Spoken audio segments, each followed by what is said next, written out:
Saudara, walau terjerat dua kasus besar, yakni narkoba dan kekerasan seksual, namun Kapolres Ngada nonaktif masih belum ditetapkan sebagai tersangka.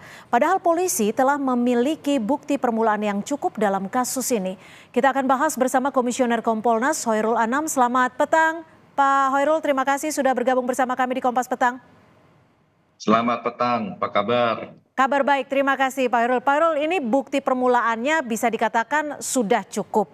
Tapi hingga saat ini belum ditetapkan sebagai tersangka untuk AKBP Fajar. Apa yang menjadi alasan dibalik penetapan tersangkanya ini? Belum ditetapkannya ini.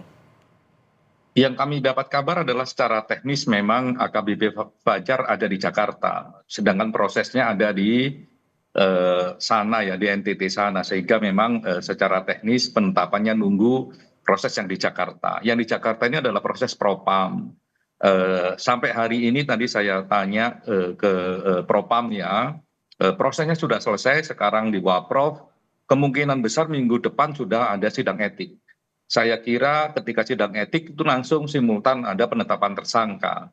Dan penetapan tersangka itu saya kira kalau lihat konstruksi peristiwanya tidak hanya tunggal AKBP Fajar, tapi juga pelaku-pelaku yang lain. Dan ini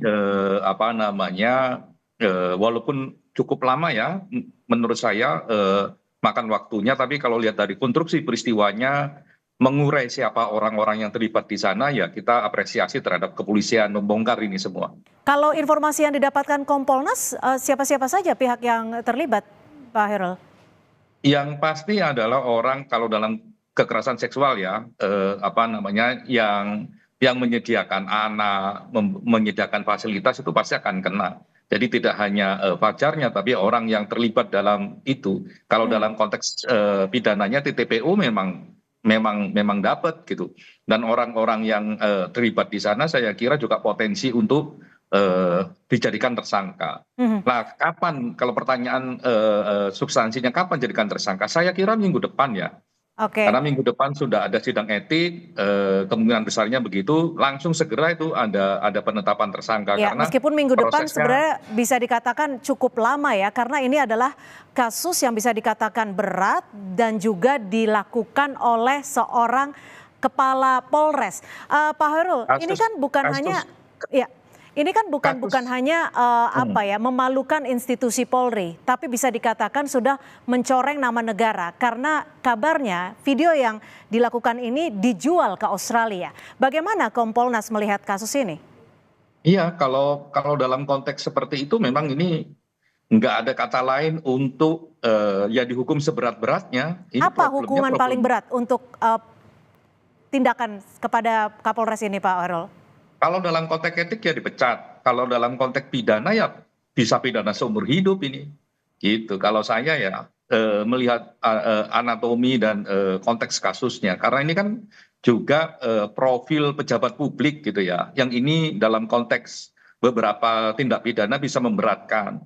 Yang kedua sebenarnya dia punya kewenangan, punya kewajiban untuk bahkan mencegah terjadinya kejahatan TPPU ini. Kok malah jadi pelaku utama dalam proses ini, sehingga pidananya bisa maksimal, etiknya juga bisa maksimal.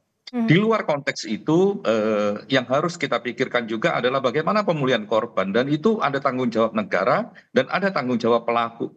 Jadi sanksinya juga memikirkan bagaimana restitusi korban. Nah, tiga layer itu. Jadi kalau etiknya dipecat, pidananya seumur hidup ya maksimal banget gitu. Yang berikutnya adalah restitusi untuk pemulihan korban. Oke, baik. Kita harapkan kasus ini bisa lebih cepat ditangani dan juga mendapatkan hukuman yang sesuai dan setimpalnya. Terima kasih Komisioner Kompolnas Pak Hoirul Anam sudah berbagi perspektif di Kompas Petang. Selamat sore. Selamat sore.